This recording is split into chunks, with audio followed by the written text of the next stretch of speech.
গাড়িতে সবকিছু উঠাইছিস? হ্যাঁ, এই ভাইয়া, তুমি এখনো রেডি হওনি কেন?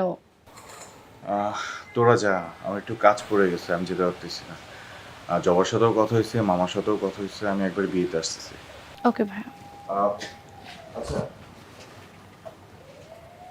তোর সাথে এখানে একটা ছেলে দাঁড়াইছিল, ও কি তোর সাথে কি উল্টাপাল্টা কিছু কথা বলতেছিল? না ভাইয়া। শিওর? হ্যাঁ।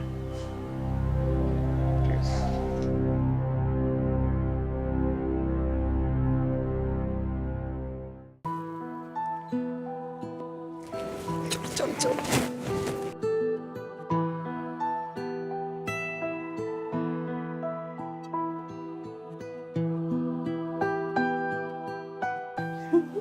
দুইজনকে কি সুন্দর মানিয়েছে, তাই না আপু? রুদ্র ভাইয়ের বয়সটা একটু বেশি, কিন্তু তারপরে অনেক হ্যান্ডসাম লাগতেছে। আর তাছাড়া ছেলেদের একটু প্রতিষ্ঠিত হইতে বয়স হয়, আর এরকম ছেলেকে বিয়ে করতে হয়, তাইলে জীবনে সুখী হওয়া যায়। এই, তোরা কিছু বলবি? না না আপু, সমস্যা নেই, তোমরা কথা বলো, আমরা পরে আসবো। হ্যাঁ আপু, তোমরা কথা বলো, আমরা পরে আসবো। দেখছিস লজ্জা পাইছে, তোর বলছি সবসময় লজ্জা পাইতে হয়। চল, ভিতরে চল। কিছু মনে করো না, আমার বোনগুলো একটু বেশি দুষ্ট। জবা, হুম। আমি বেশ কিছুদিন যাবত ট্রাই করছি তোমার সাথে কথা বলবার জন্য, তুমি সময় দিচ্ছ না কেন? ও, আমি আসলে রুদ্র এত ব্যস্ত হয়ে গিয়েছে বিয়ে নিয়ে, আমি যে তোমাকে দেখা করার জন্য সময় দিব সেই সময়টাই আমি খুঁজে পাচ্ছি না। আই এম সো সরি, তুমি কিছু মনে করো না প্লিজ।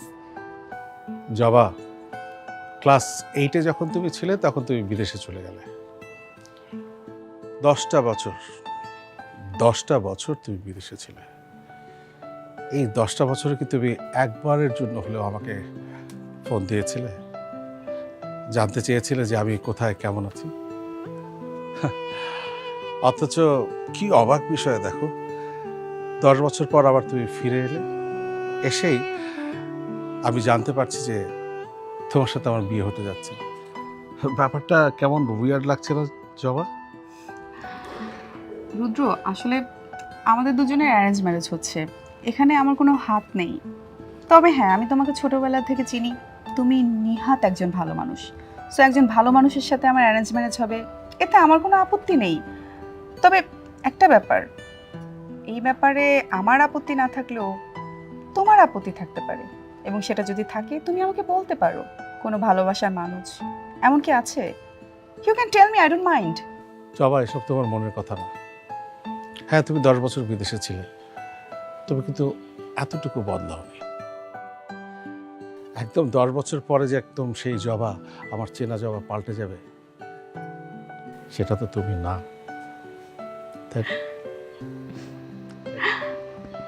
আমি আসলে আর আগের মতো নেই রুদ্র।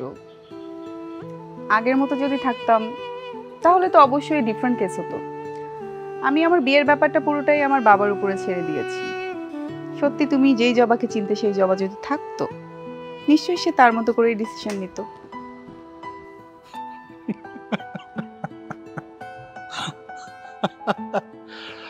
ওফ, তুমি এক ফোঁটাও বদলাওনি।